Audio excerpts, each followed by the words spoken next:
बिस्मिल्लाहिर्रहमानिर्रहीम। अस्सलाम वालेकुम। आज जो हमारा केमिस्ट्री क्लास 9 बुक का जो टॉपिक है वो है हैज़ार्ड साइंस। मतलब जो लेबॉर्ट्री में हैज़ार्ड साइंस यूज़ करने चाहिए ताकि डिफरेंट जो प्रिकॉशंस हैं वो यूज़ करते हुए हम लोग प्रैक्टिकल परफॉर्म कर सकें।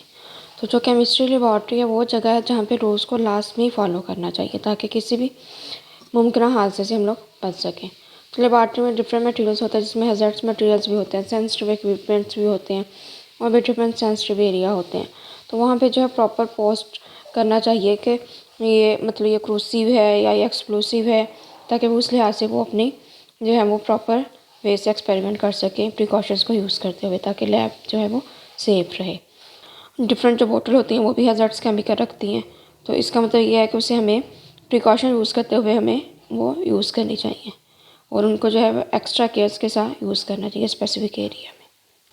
A chemistry laboratory is a strict area where rigorous rules must be practiced to avoid a chance of deadly accident.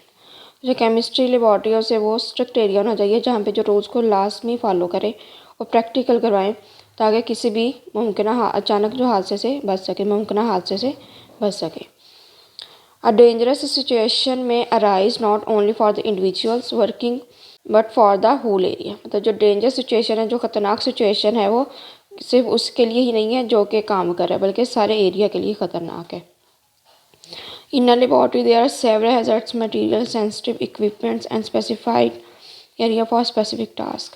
तो जो लेबॉर्ट्री में सेवरल हैज़ार्ड्स मटेरियल्स भी होते हैं, कुछ सेंसिटिव इक्विपमेंट्स भी होते हैं, आलात भी होते हैं कुछ सेंसिटिव, और कुछ स्पेसिफाइड एरियाज़ भी होते हैं स्पेशल टास्क करने, स्पेशल काम के लिए, स्पेशल एक्सपेरिमेंट करने के लिए। तो प्रॉपर वार्निंग साइंस और to be posted on these areas to ensure that every person entering there must understand and act according to maintain laboratory safety।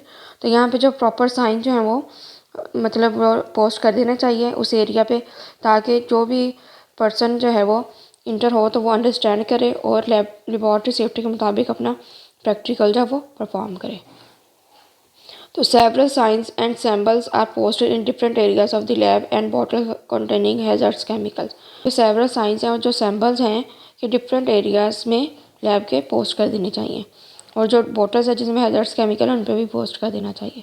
These signs indicate that specific precautions must be observed according to the requirement of the sign posted there। ये जो sign है यही indicate कर रहे हैं कि जो हम स्पेसिफिक प्रिकॉशन यूज़ करनी चाहिए, मतलब एहतियात करनी चाहिए जब हम लोग इन्हें यूज़ कर रहे हो, तो उनकी जो रिक्वायरमेंट के मुताबिक है। मतलब अगर फ़र्ज़ करें एक्सप्लोसिव है तो उसके उसे हीट के नज़दीक ना लेके जाएं, जो एक्सप्लोसिव है तो उसे हीट के नज़दीक ना लेके जाए। अगर क्रूसिव है तो मतलब ग्लव्स वगैरह यूज़ करें, तो क्रूसिव है तो ग्लव्स वगैरह यूज़ करें। ग्लव्स वगैरह तो लाजमी यूज़ करें, जब भी लैब में जाएँ तो लैब कोट लाजमी पहन के जाएँ, स्पेक्टिकल्स लाजमी लेके जाएँ तो पहन के जाएँ, ग्लव्स यूज़ करें और बूट यूज़ करें, मतलब जो बंद शूज़ होते हैं वो यूज़ करें, और जो है हमेशा मतलब एक डिस्टेंस पे जो है वो आप प्रैक्टिकल परफॉर्म करें, और जो है कंप्लीट जो क्लॉथ्स है ना प्रोटेक्टिव क्लॉथिंग वो पहन के जाएं। If you see such signs you must be alert, take an extra care to maintain safety in that area. तो अगर आपको ये साइन नज़र आए तो आप अलर्ट हों और जो है एक्स्ट्रा केयर जो है वो मेंटेन रखें उस एरिया को सेफ्टी के लिए, उस एरिया की सेफ्टी के लिए। तो एक्स्ट्रा केयर जो है वो करें उस एरिया की सेफ्टी के लिए। ये पहला जो है डेंजर हाईली फ्लेमेबल, तो इसमें ये ख़तरा है कि ये हाईली फ्लेमेबल है, ये आग पकड़ सकते, तो इसे जो है हीट वगैरह से दूर रखें। आगे डेंजर रिस्क ऑफ एस्फिक्सिएशन, मतलब बेहोश होने का ख़तरा है इसमें, तो इससे भी आप फिर वो मास्क जो है वो लाजमी यूज़ करें। रेडिएशन हैज़ार्ड, तो ये जो वो केमिकल जो कि रेडिएशन एमिट करते हैं, टॉक्सिक जो कि जहरीले हैं। वार्निंग क्रूसिव, ये कि हमारी स्किन को डैमेज कर सकते हैं। वार्निंग एक्सप्लोसिव, ये कोई धमाका कर सकते हैं। No admittance authorise person only, कोई भी जो गैर मुतल्लिका अफराद है वो इंटर ना हो लैब में। वेयर फेस मास्क लाजमी पहने, कॉशन एहतियात करें।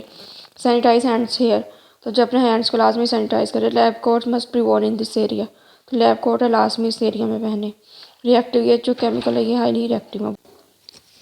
आगे exercise, what does warning sign caution convey the message. जो कॉशन है वार्निंग साइन ये हमें क्या मैसेज कन्वे कर रहा है, तो ये हम लोग देखते हैं। वार्निंग साइन जो कॉशन है उसका ये मतलब है हमें इसे केयरफुली जो है वो यूज़ करना चाहिए। मतलब ये लाइफ थ्रेटनिंग तो नहीं है, लाइफ के लिए डायरेक्ट हार्मफुल तो नहीं है, लेकिन ये मॉडरेट रिस्क जो है वो काज कर सकता है, जिसमें माइनर इंजरी होगी या मॉडरेट इंजरी होगी अगर हम लोग इसे प्रॉपर यूज़ ना करें, प्रॉपर जो है उसके इंस्ट्रक्शंस को फॉलो ना करें। The warning sign caution convey a message of potential hazards that require careful attention but are not immediately life threatening। जो वार्निंग साइन कॉशन है वो मुमकिन ख़तरात का मैसेज देता है कि हमें केयरफुली जो है वो काम करना चाहिए, लेकिन ये डायरेक्टली जो है हमारी लाइफ पे अफेक्ट तो नहीं होता, लेकिन ये थोड़े से मॉडरेट रिस्क वगैरह या मॉडरेट इंजरी वगैरह ये खास कर देता है। It is use to warn people about moderate risk that could cause minor to moderate injury if not followed properly. तो ये लोगों को वार्न करता है कि मॉडरेट रिस्क जो है वो हो सकते हैं, माइनर से मॉडरेट इंजरी हो सकती है अगर हम इसके जो है इंस्ट्रक्शंस को प्रॉपरली फॉलो ना करें। तो फॉर एग्ज़ाम्पल जो है सकाशन है वेट फ्लोर की, अगर मतलब हम लोग फॉलो ना करें इसके रूल को तो हम स्लिप हो सकते हैं। काशन जो हॉट सरफेस है, अगर हम लोग इसकी भी इंस्ट्रक्शंस जो है वो फॉलो ना करें तो हम लोग जो है वो हमारे बर्न होने का ख़तरा होता है। तो आगे हाई वोल्टेज है, मतलब इसको भी अगर फॉलो ना करें तो इलेक्ट्रिक शॉक होने का ख़तरा होता है, जिसकी वजह से वो फायर लगने का ख़तरा होता है। It is often represented by yellow triangle और rectangular sign with black text और सैम्बल्स टू ग्रैब इंटेंशन। तो ये जो है ये या तो येलो ट्राइंगल की फॉर्म में होता है साइन या येलो रेक्टेंगल की फॉर्म में, जहाँ पे ब्लैक टेक्स्ट लिखे होते हैं या ब्लैक सैम्बल लिखे होते हैं। Second one, name some explosive chemicals. कुछ एक्सप्लोसिव केमिकल्स के नेम बताएं। तो ये हम लोग देखते हैं। जो पिक्रिक एसिड है ये एक एक्सप्लोसिव केमिकल है। पिक्रिक एसिड जो है ये एक एक्सप्लोसिव केमिकल है। ये फिनोल है, वैसे जब बेंजीन के साथ लग जाए तो उसे फिनोल बोलते हैं। इसके 2, 4 और 6 पोजीशन पे नाइट्रो ग्रुप है, NO2 ग्रुप, तो इसे पिक्रिक एसिड बोलते हैं। तो ये एक्सप्लोसिव है। 2, 4 डाई नाइट्रोफिनाइल हाइड्राजीन, तो ये भी बेंजीन रिंग है, इसके साथ 2 और 4 पे नाइट्रो ग्रुप लगा हुआ है, NO2। यहाँ पे NH2, ये भी हाइड्राजीन ग्रुप है। तो ये 2, 4 डाई नाइट्रोफिनाइल हाइड्राजीन, तो ये भी एक एक्सप्लोसिव केमिकल है। Picric acid, 2, 4 di nitrophenyl hydrazine, benzoyl peroxide, तो ये भी जो है एक एक्सप्लोसिव केमिकल है। इसमें 2 बेंजीन रिंग है, साथ जो है वो कार्बोनाइल ग्रुप लगा हुआ है, साथ जो है 2 ऑक्सीजन साथ अटैच है कनेक्टेड पेरोक्साइड के हिसाब से। तो ये बेंजोइल पेरोक्साइड, तो ये भी एक एक्सप्लोसिव केमिकल है। और एक 4 नंबर पे नाइट्रो सेलुलोज, तो उसका जो है ज़रा कम्प्लेक्स स्ट्रक्चर है, तो वो भी जो है एक एक्सप्लोसिव केमिकल है। आगे personal protective equipment in the laboratory. Personal protective equipment हमें लेबॉर्ट्री में लाजमी करवाने चाहिए, मतलब लैब कोट पहनना चाहिए, उसे फेस शील्ड यूज़ करनी चाहिए, प्रोटेक्टिव ग्लासेस यूज़ करने चाहिए, उसे एप्रन पहनना चाहिए, बूट उसे पहनने चाहिए, और जो हेयरिंग प्रोटेक्शन है वो यूज़ करनी चाहिए। तो personal protective equipment should be made available to the students to face any emergency situation which may arise in the lab. Personal protective equipment है वो एक स्टूडेंट्स के लिए लाजमी अवेलेबल होने चाहिए, ताकि कोई भी जो लैब में इमरजेंसी सिचुएशन बनती है तो उसे टैकल कर सके। They are also useful to reduce exposure to hazards chemicals, तो ये जो है हमें हैजर्ड्स केमिकल से भी बचाते हैं। Proper protective equipment include such items as lab coat, protective glasses, face shields, apron, boots and hearing protection. तो जो लैब कोट पहनना चाहिए, प्रोटेक्टिव ग्लासेस जो हैं वो होने चाहिए लाजमी, फेस शील्ड जो है लाजमी यूज़ करना चाहिए, एप्रन यूज़ करना चाहिए, बूट्स यूज़ करने चाहिए, और हेयरिंग जो प्रोटेक्शन वो यूज़ करनी चाहिए। लोकेशन ऑफ फायर एक्सटिंग्विशर, तो जो फायर एक्सटिंग्विशर है इसकी लोकेशन का पता होना चाहिए, और इसे पता होना चाहिए कि कैसे यूज़ करना है, और मतलब है पैनिक नहीं होना चाहिए, और काम रह के तो फायर एक्सटिंग्विशर को यूज़ करते हुए आग को बुझाना चाहिए। तो जो chemical laboratories are using to catch fire during experiment must be portable fire extinguisher. ये जो केमिकल लेबॉर्ट्री में जो एक्सपेरिमेंट के दौरान जब कैच फायर होने का खतरा होता है तो उसे लास्ट में फायर एक्सटिंग्विशर जो है रखना चाहिए, जो कि पोर्टेबल होना चाहिए, एक जगह से दूसरी जगह इजीली मतलब मूव हो सके। पोर्टेबल जो कि एक जगह से दूसरी जगह इजीली मूव हो सके, जो फायर एक्सटिंग्विशर है। This equipment can quickly be use to control a small fire if it is applied by student individually. अगर स्टूडेंट इंडिविजुअली भी इसे अप्लाई करे तो ये स्मॉल फायर को कंट्रोल करने में हेल्प कर रही होती है। फायर एक्सटिंग्विशर स्मॉल फायर को कंट्रोल करने में हेल्प कर रहा होता है। For this purpose our students should be well aware of the location where this fire extinguisher is placed. तो इस मकसद के लिए जो स्टूडेंट्स हैं उसे उस लोकेशन का पता होना चाहिए जहाँ पे फायर एक्सटिंग्विशर जो है प्लेस किया हुआ है। A training session should be held to train all the students to know how to handle and apply this fire extinguisher to extinguish the fire properly without any panic or harm to anybody। और जो training session है students के लिए लाजमी रखना चाहिए ताकि वो उन्हें पता हो कि जो फायर एक्सटिंग्विशर के ज़रिए जो है वो कैसे हैंडल करना है और कैसे इसे अप्लाई करना है। Similarly the facility of shower should also be made available in the lab whose location and working must be told to everybody working in the lab. मतलब जो लैब में शावर की फैसिलिटी है वो लास्ट में available हो ताकि जो लैब में हर शख्स जो है उसे पता हो उसकी लोकेशन का और कैसे काम करता है ताकि वो आग बुझाने में हेल्प करे। इन केस ऑफ फायर और any other emergency students should know how to face that emergency situation. तो आग लगने की सूरत में या एमरजेंसी के स्टूडेंट्स को पता नहीं चाहिए कि कैसे एमरजेंसी सिचुएशन को फेस करना चाहिए। गाइस है should emergency drills B compulsory और ऑप्शनल।